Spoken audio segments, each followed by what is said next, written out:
These are 10 super weapons that broke the Star Wars galaxy that makes the Death Star look like a kid's toy. And trust me, the further we get into this list, the more shocking these devastating creations become. And first off, let's talk about the Star Forge. This space station took the concept of a factory and brought it to a disgusting new level. The Star Forge cranked out ships and droids at an incredible speed, like a massive assembly line on hyperdrive. Just imagine entire fleets materializing where before there was nothing. But all that power came at a hefty price.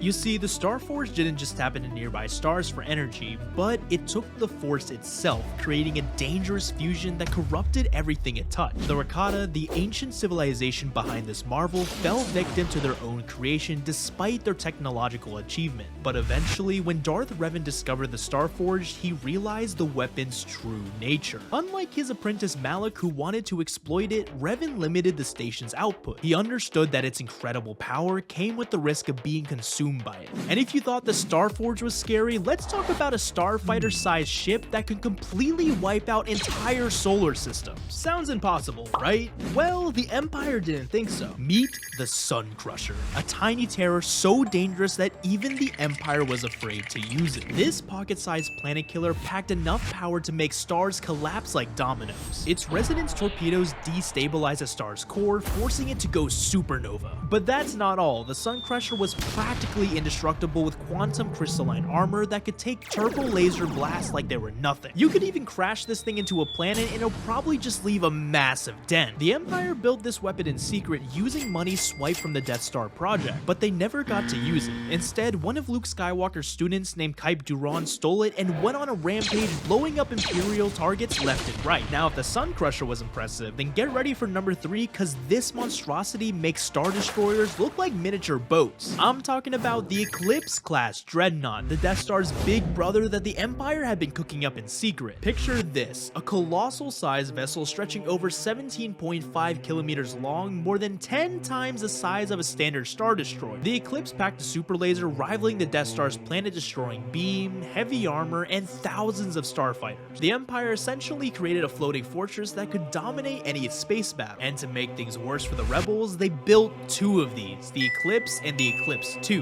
which started construction around the Galactic Civil War to revolutionize naval combat. Palpatine himself was so impressed that he made the Eclipse his personal flagship. But even the mightiest ships fall. In 10 ABY, during an attack on Pinnacle Moon, Luke and Leia manipulated Palpatine's Force Storm control, bringing this powerful vessel to its destruction. But let's talk about a weapon that's not just powerful, but alive. Imagine a starship that's bonded to its Sith master, feeding off the dark side of the Force. A living conduit of dark energy where technology and the Force merge as one. It's called the Sith Meditation Sphere. These ancient vessels survived thousands of years as living weapons that could turn the tide of entire battles, adapting to the needs of different Sith throughout history. At the heart of each sphere was a meditation chamber where Sith Lords could amplify their dark side powers. From there, any Dark Lord could focus his power across long distances, controlling armies and creating illusions that cause real damage in battle. But you know what also caused some real damage? The World Devastators. These gigantic war machines look straight out of an alien invasion movie. These bad boys don't just blow up planets, they eat them for breakfast and turn them into more weapons. How it works is a World Devastator lands on a planet and tears it apart with its super powerful tractor beam. Almost like a giant metal locust, it strips the world bare of everything from rocks to buildings. And the really scary part, all that stuff it consumes gets transformed into more weapons inside its massive factories. These planet-eating monsters could churn out anything from tiny starfighters to medium-sized cruisers. They were so tough that even the strongest weapons couldn't scratch their shields. Plus, with their own droid brains, they were practically unstoppable. The New Republic discovered how terrifying these things were when they attacked Mon Calamari, and it took Luke Skywalker himself to finally defeat them, but not before they nearly brought the New Republic to its knees. And if you thought the World Devastators were bad, wait until you hear about the weapon that could destroy planets without even leaving its home system. Meet the Galaxy Gun, the Empire's ultimate long-range threat that it nearly brought the New Republic to its knees again. This massive space cannon, almost 5 times longer than an Imperial Star Destroyer, orbits the planet Biss like a cosmic sniper rifle, poised to strike anywhere in the galaxy. The Galaxy Gun fires hyperspace-capable missiles that travel across the galaxy, rivaling the speed of the Millennium Falcon. When these missiles reach their target, they trigger a devastating chain reaction that converts everything into pure energy. planets, cities, and military bases, nothing remains safe. The truly terrifying part though, with its incredible range, the Galaxy Gun can strike any world in the galaxy, precisely eliminating specific targets or obliterating entire planets. Under its shadow, there's nowhere in the galaxy to hide from the Empire's wrath. Now that you've seen weapons that can blow up planets, what about ones that can turn entire worlds into frozen wastelands? The Empire's answer to that chilling question is the Omega Frost. This experimental super weapon could flash freeze objects at a molecular level, instantly freezing ships, droids, and even people. The secret to the Omega Frost's icy power lay in its network of 2 conductor towers. When activated, these towers generated a freezing effect that could instantly solidify any object containing moisture within their range.